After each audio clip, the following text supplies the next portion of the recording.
down to his mids to advantage because look at that, 5-0 to Sandilands. Well, we saw on Anzac Day Collingwood come back from 5 goals to 0 down, and this is a very, very different side though in the Fremantle Dockers than perhaps Essendon, and hard to kick goals against at the best of times. But we know we've got one of the best attacking teams of all time and a well-balanced outfit in Geelong. Here's Enright. And that's why they score so heavily, BT. That kick there, Mackie had a little fun. Well, it's happened a bit tonight. They're always under pressure, still keep attacking through the middle of the ground and open up the Dockers. Blitz arms, little drilling footy. Here's Hawkins' first involvement. And that's why they're a brilliant side, this side. And most teams would 5 goals down, too nervous to try and hit the kick Enright hit in the middle of the ground, because if it turns over, it's a goal. They'll go back to this style, and as a result, they can score quickly. Richo and Hawkins, we haven't seen, suddenly he's got a shot at goal. Yeah, and he gets that shot for exactly the reason you said, Das. They're prepared to come through the middle, and that gives Hawkins a lot more room to move. He can lead anywhere then when it's coming through the middle of the ground. So he'll kick it from basically on the 50 here. We're right behind him. Is it a little left to right, or has it got a bit of right to left about it? It's left to right. There it is. It's all about the distance. He's got it. Geelong's first goal at the 1-minute mark of the second quarter.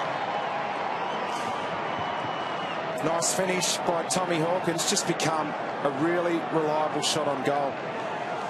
Earlier in his career, he was capable of missing him, the big tomahawk, but a really, really good kick at goal now. And good start to the second quarter. Attacking footy through the middle. You take risks, it comes off.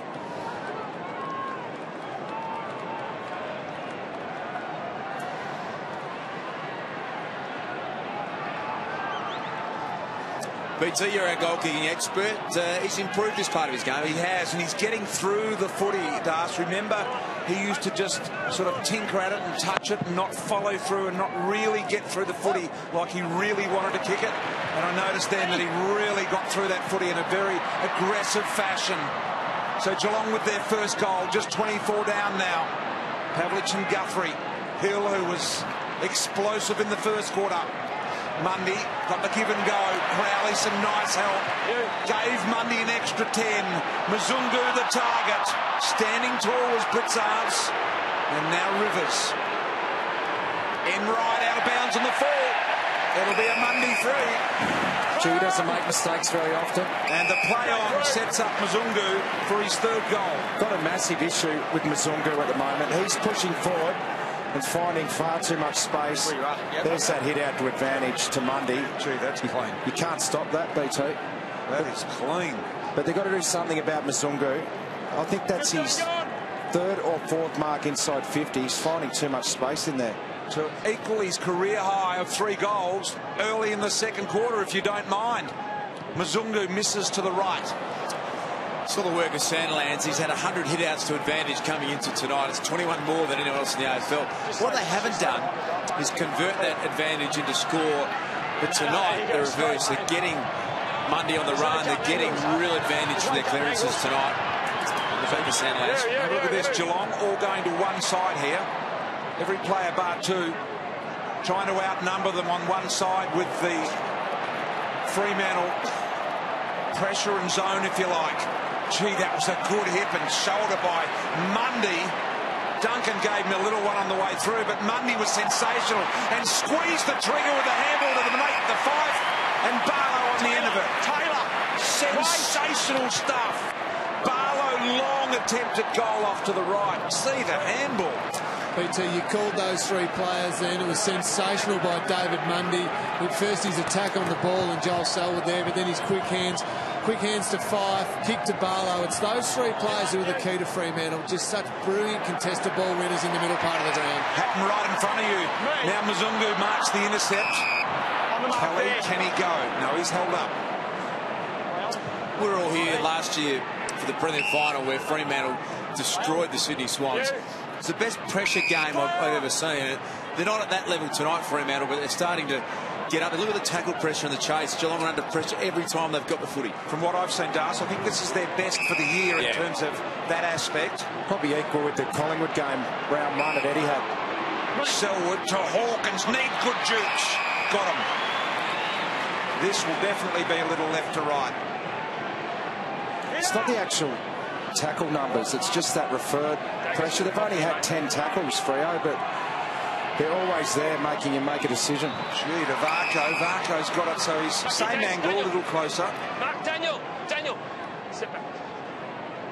Pretty deep pockets here, aren't they, BT? You get a good look at it, even from on the boundary line. It's not far from the Matthew Scarlett little whack to Valentine pocket, that one. Yeah. Varco, there's the task ahead. This really important for the Cats, and he just made it look so easy, Travis Varco. I would have thought that he would have gone the Stevie J style there, step out, snap around the body, because he was close enough to it, but he went back, kicked a really accurate drop punt, and a couple of goals now to the Cats. Just keep their hopes of this game alive. They're a brilliant side, aren't they? They just find a way to get back into a contest. Yeah, they do, and they just keep playing. They don't change their style. They keep attacking. You pointed out before, Das, a lot of other teams would go into their shell and not go through the middle. So, Lingy, what adjustments would have Chris Scott made at quarter time, do you think, to present themselves 2 goals here? Structurally, it doesn't look like too much, BT. Jimmy Bartell's up in the centre bounce now. That's a small change, but I reckon it'd be more. You guys mentioned the contested ball stat. You've got to win that ball first. You can't be letting Fremantle win the ball and spread like they are now. Is Taylor Hunt running with Stephen Hill now, Lingy? He's definitely playing an accountable role. It might not be a hard tag, but certainly putting some time into it. Now he kicks to Sandlands. Now Sandlands hurt himself in that last centre ball up as well. He looked a little proppy and sore. Seems to have recovered now as Pearce is held in the tackle by Murdoch. But he was limping towards this contest, Sandlands. So we'll just see how he is. Looks a little sore on the left side. Straight in the back, please, here. Aaron Sandlands. Just monsters, people in these stoppages. Bartel, the one significant change that Lingy pointed out that Chris Scott has made, gone into the middle. Played most of that first quarter forward. Now Duncan wide to Hawkins, who started to get on his bike in this second quarter and get Dawson up the field a bit into uncomfortable territory. Getting around the ground okay, still Sandlands. You might have just copped a little corky and see him coming into picture now. And that is going on off the ball a bit. Stevie J and Ryan Crowley head-to-head tonight. Remember the shake of the hands after the completion of last year's game. And I wonder what will happen tonight. Hasn't been any spite between really any of the players here tonight as yet, which we expected. And he's got blood coming from the nose. That's one bit he's got. And Pav gives him a pat on the head. Now, if you're an opposition player, wouldn't you immediately point that out? Because you don't want him out there, do you? You tell the umpy straight away. So if we can see it, I wonder why they can't.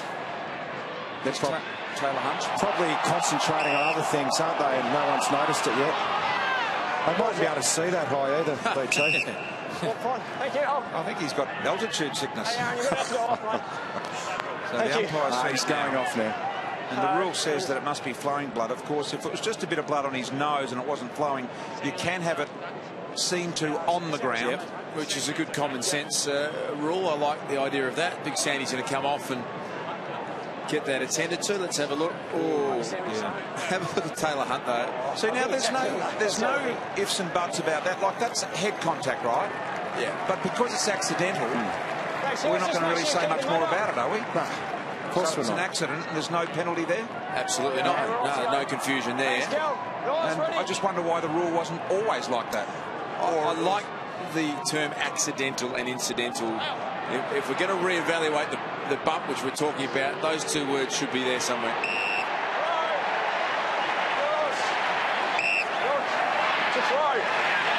Oh, he's not going to like that, Stevie J. Oh, he's told him a couple of times. He's bemused by that. Well, it was knocked out of his hands by Monday, I reckon. It bobbled out of his hands and then was knocked away. A little unlucky, Stevie J. But he's able to get on the end and smother the kick. Now Varco arrives, pursued by Hill. I tell you what, if they can get out here, they've got some space over the top, but they just can't break through, and Hill finds the boundary. Look how close the crowd are to the action here at this oval. They're so close. There's that space you're talking about. Big Dawson Simpson last in line. He's got a big height advantage over Silvani there.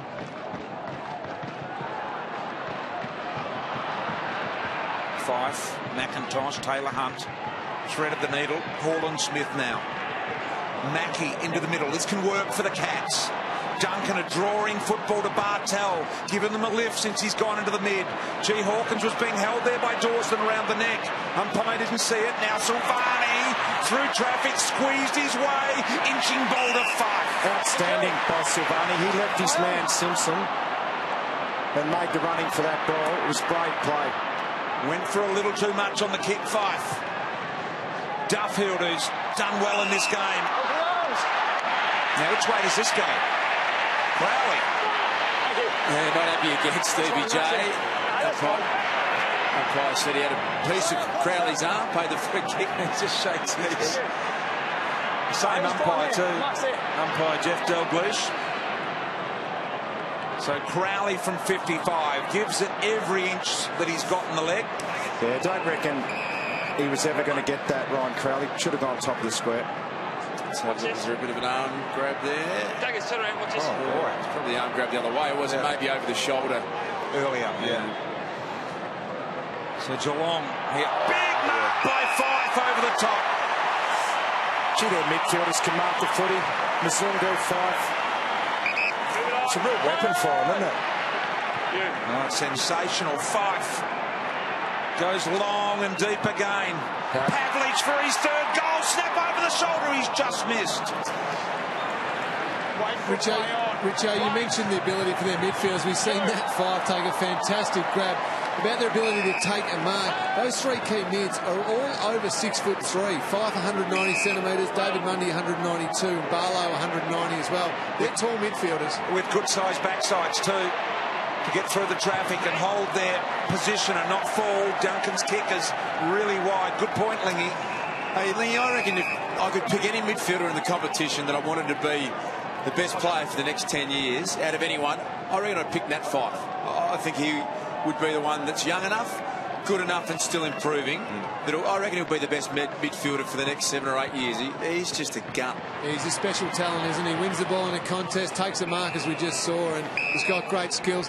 There's a couple of guys up north at Gold Coast and GWS who aren't going to be bad for the next 10 or 12 years or so. But Fife, certainly agree with you, Das, is a gun, and a gun who's only getting better. Send some tweets through. Who's the best midfielder for the next 8 years? Is it Nat Fife? I reckon you'll get plenty of support there, Das. Trouble is they could all be here with footy on their phones, I guess. Is he out of contract, Fife, at the end of the year? Back. I think he might be. Straight back. Be a few coins coming his way, I'd say. There he is, third man up in the contest, which Blitzarves has done a fair bit in this game already as well, I've noticed. Around the corner, Selwood Johnson flies off the back. Hawkins, left foot got to go along the ground. Mzungu got it just before it hit the deck. Sneaky little handball. Here comes Johnson. Don't panic under the pressure here. And they don't. Hill lost sight of the footy. Spurs hurt on the side. Gets back to his feet now. Selwood there as well. Yeah, Joel Selwood smothered that with his hip and his leg, and he hasn't moved. So let's have a look at the kick, and then almost like the kick straight into the arm and the shin. So and the knee into the side of the ribs. They're back up and running. McIntosh, Fife, Zach Clark. Look at Ballantyne. Will he take him on? He looks at Rivers and he says, "You're a little old. I'm young and I'm sneaky." Around one. Ames lets it rip. Oh, Ballantyne. He just looked at him and he said, "I have got you covered, Jared. You are not the son that I am."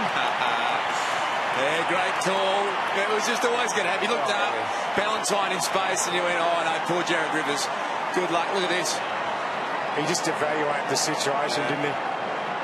Gee, the crowd. How loud was that then? How is it down there, Lingy? Sensational atmosphere, Richo. The Fremantle crowd absolutely loves Hayden Ballantyne. And wasn't that exciting? Kicking the goal and then the big celebration with Pav. sensational. And I'll tell you what, these Freo supporters, they can make some noise. This place is definitely a cauldron. They make it uncomfortable for opposition teams, and they've done it again there. He enjoyed his own work too. Had a good look on the screen, and he said, gee, I was impressive then. There's Guthrie. Simpson's ball was smothered powerfully by Barlow. Here comes the big man Sanders. Have a look at him go through the traffic there to the Fife. And now Spur out the back. High ball Subin. Interfered with Enright, surely.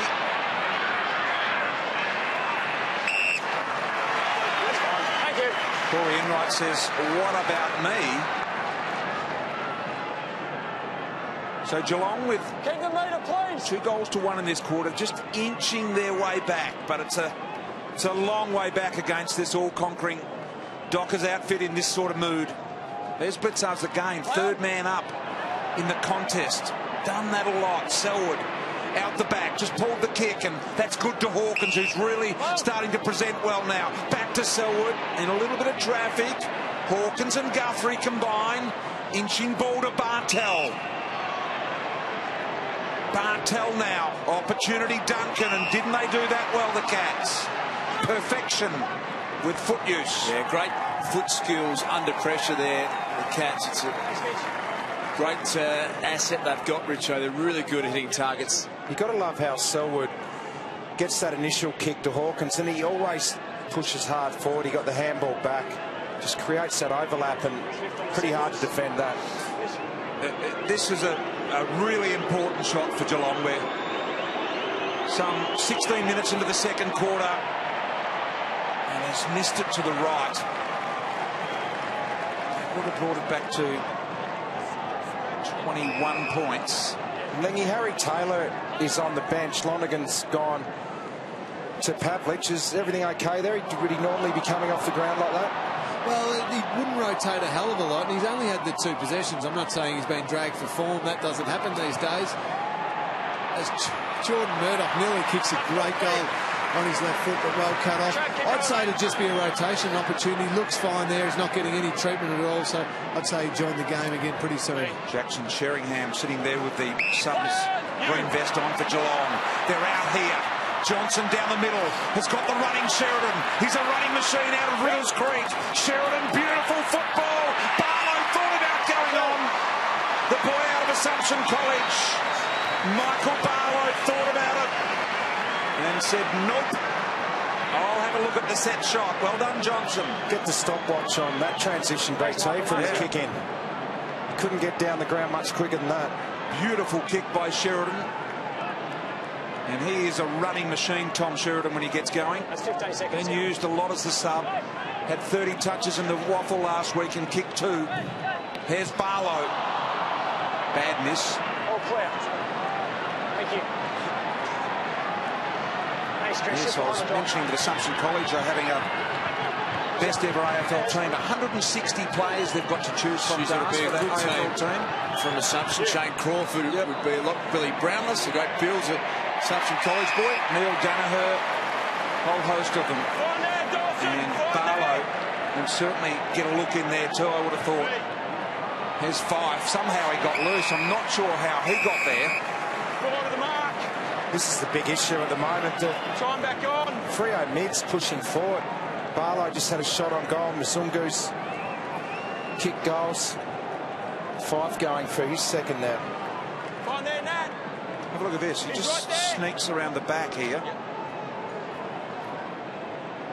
Found lots of space. No defender within. 15 gone, Nat. Well, his defender wasn't within 20. Fife to get it back out to 32 points. From about 40 metres out. Bending to the right. Hey guys, a really interesting thing from that kick out, you saw Aaron Sandilands take the big mark. Harry Taylor was out here as an option. He was actually signalling at his teammate to not kick the ball to him because he saw Michael Johnson and Aaron Sandilands, same as that, just queuing up there to take the mark. Harry didn't want it anywhere near him. They get away with this one here, getting a free kick to Jimmy Bartel, but Harry did not want the ball kicked near him, not with Sandilands lurking about. Yeah, good selfless team play, Ling, isn't it? There's McIntosh. Sees it over the line. 6:50 remaining in the second quarter. Johnson and Crowley tangled there and got involved. Up the back to Pearce, Enright. Now he can go to Kelly if he wants. He does. Kelly took on Ballantyne and Ballantyne's got him. Just help arrive. Blitzarves, no. Fremantle are going to come away with this. Subban, little one around the corner to Ballantyne. Traps the footy. He looks at Kelly and he says, no, you're not dad. Around the ball. High footy.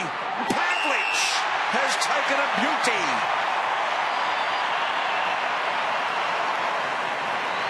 And will line up for his third. It's been an issue for Fremantle over the start of the season, is that Pav is the #1 target in the AFL inside 50. They go to him so often that it's a bit predictable, but tonight they've isolated. If you get him one-on-one, Richo, he's still as good as anyone in the game, but they've had other options. Ballantyne's been dangerous. They've had Zach Smith down there at various stages as well, so it's been a really good forward structure tonight. 600 goals, 367 behinds. Pavlich directly in front. Goal 601.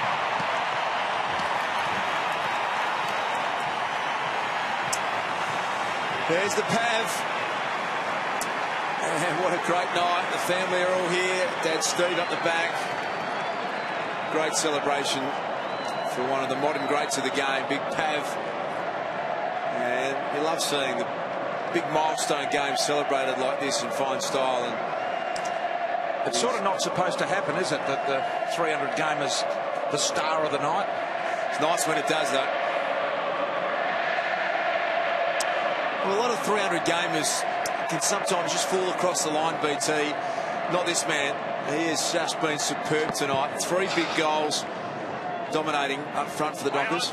He loves playing Geelong. His second most goals against any of the teams have been against Geelong, most against West Coast, of course. And here he is tonight in his 300th game with 3 goals, playing an integral part. Gee, how can you be playing an integral part when you're playing your 300th? Normally things are winding down, but not for Pavlich. Selwood, little one out of the pack. Hill's step was really good looking thing. Barlow thought about the left, went right.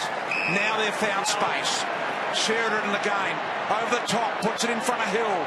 Good shepherd by Johnson, allowed Hill a little bit of time, but didn't quite give him the space to run on. And Pavlich using the shepherd against Taylor. A little Stevie J and Crowley. Stevie J saying that was accidental, and Ryan Crowley going, not sure about that. Interesting one, that one. Might have another look at that at half time coming up shortly. Sandlin's on the run along the ground. He's gone for the modern day trick. What about Sandy? He's an old campaigner. He's an old campaigner, all right. He's about 7 feet tall, 125 kilos. You're not supposed to do that. He's moving better than he's ever moved. Come on, Sandy. You're not supposed to be able to move your legs at all. That was sensational. The big fella. Enright, let's go. A blast, and Barlow on the end of it, and he wants to get going as well. Knew he didn't have the range from 50s. Not a long kick. Zach Clark from the standing start inches it towards goal off line. So Fremantle, they just look like they're opening them up a bit here, Das. Yeah, they've got all the answers at the moment. Chris Scott runs his hands through his hair, and he knows that this is a really challenging first half. They've got to perform exceptionally in the second half to get the game back on even keel. And as you said, the Dockers in the last 10 scores, it's been Fremantle comfortably so far. Yeah, 7 of those last 10 with Fremantle of scores. Now they get to go. Guthrie right in front of the interchange area. And he's non-preferred left. Gee, it makes hard work for Selwood. He had one in front, one behind. Spur, Main, Barlow, Dawson, Subban, and Sutcliffe steps on the gas. Corralling him was the young man Buse in his first game, and he did well to apply pressure as well. Kelly, a torpedo side spinning handball out to Varco. Varco, away he goes with that fluent running style. Silvani there, and so is McIntosh. Yeah, well done, Jed Hughes, Andrew's son, and you called it absolutely accurately there. He corralled it really well. Hasn't seen a lot of the footy, young Jed Hughes, but the couple of attacks on the ball have been great, and that was smart play. It might have been a response here. Stevie J's down again. So this was off the ball. This is while we're waiting for the ball to be thrown in. Now both these players been involved in little incidents this quarter. That's a trip to Geelong. Well, we've had Crowley Cam tonight. We anticipated this was going to happen. So stay tuned, because we have got a designated spy cam on these two. That might have been some sort of shoulder thing, because he and Crowley just talking there, and Stevie Johnson pointing to the shoulder. I just wonder whether perhaps he wasn't responsible for that one. Anyway, we'll find out, as you say, Dar. Stay with us for all the behind-the-scenes vision. Here's the Fife. Long footy back, and Geelong got all the numbers here. Lonigan around the corner, inches it forward to Duncan. Handball to Mackie, missed him by a fair way. Motlop's got to go with Mzungu. Funny little handball to Spur. Enright, under hill pressure. Did really well, Corey Enright. And now Lonigan gets a long free look, and that's a horrible kick. Yeah, really poor use there, Tom Lonigan, and a 50 as well. With a couple of minutes remaining in the first half, that is a disaster. Let's go back and have a look at this one. It's that Clark. So they went and smashed into Crowley. Crowley saying, mate, it wasn't me this time. Wow, it's intriguing stuff. Really intriguing. Barlow there. And it just got his arms tangled. I'm not sure whether it gave his shoulder a little tweak there as well. 2 minutes remaining in the half. Mundy, 10 possessions. Joel Selwood, a staggering 18 times he's touched the footy in this game already. Motlop, a little chiseler. Gee, that's a good kick to Bartel. Didn't let him down, Bartel. He's got Mackie on the run if he wants. It's a brave kick too, isn't it? Yep. He gets it there. So Mackie, he's got nothing. He's got Hawkins back inside. That's where he brings it now. McIntosh was the deeper of the two players. Blitz up. So all the bigs are there. Hawkins with a bit of soccer work.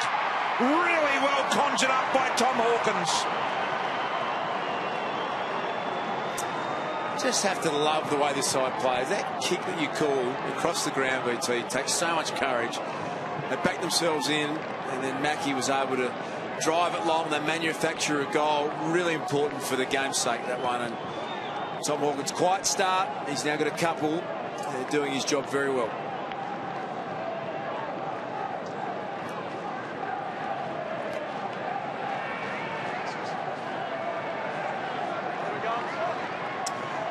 So there you can see it. Got over the back. Blitzarves did well to get Fife out of the way. And the soccer skills of Hawkins. All set up with a really brave kick across half-back, right into a dangerous spot. Mark taken by Bartel. He plays on, and if they are to get back into this game... Geelong. Yeah, Geelong free kick that catches it. You've got to admire the courage that it takes to keep kicking to dangerous positions. They are the best team at it. Yeah, and they do it often. Now that kick by Dawson Simpson wasn't so good. He forgot there was a man 7 foot standing on the mark. Here's Subban looking to take on Buse. Left foot around the corner. Pavlich won't get there to this one. And the players appealing for deliberate here. Kelly. Well done again. Yeah, Jed Buse, he just didn't give up on the chase. Had a half a stumble and then got enough pressure into the back of Subban there to make sure that that kick was ineffective. So a really important minute here for Geelong. They cannot afford to concede a goal here. They've kicked 3 goals to 2 in this second quarter. Pearce around the body with a high shot at goal across the face. So 49 seconds. They need to control the footy. The runner has been out. Alerted the players to the time. Taylor, understanding of that. Looking to use as much of it as possible. Gee, went short there, trying to draw Enright to the footy, but Enright wasn't alert to what was going on. And he's had a strange night, Harry Taylor. Have got hold of him early. Spent a bit of time on the interchange bench, a couple of fumbles, and that kick then wasn't his best effort either. So rare to see Harry Taylor just struggling with it tonight a bit. Scores this quarter level 2-8 to 3-2 Geelong. Johnson and Fife tangle there, and happy to see the boundary are the Cats. So the jumper's ripped. He's got plenty of attention tonight, Stevie J, but you get that when you're one of only 3 players in the competition averaging 30 possessions this year, of which he has one. Yeah, and he's only had 6 in the first half, so you have to say Ryan Crowley takes the points in the first half. Sheridan to Barlow. Barlow around the corner. Pavlich looking for the free. Main came in. Quick little kick by Lockie Neal. It's funny, Ryan Crowley, he's out of sorts a bit this year. He's had players get more footy on him than they have done for a long period of time. I reckon he loves it when someone gives it to him. I think it just sparks his interest a little bit more. And a fair bit going on between those two. Yep, we'll take a look at some of those during the half-time break, but it's been a hard quarter. That man there set it alight in the first half, kicked 2 first-quarter goals. He's got, 2 for the game, and he has been electric. He's got 3, Pav, actually. 3, sorry. Yep. Yes, he has. Got 1 in that second quarter. Let's go down to Matthew Richardson.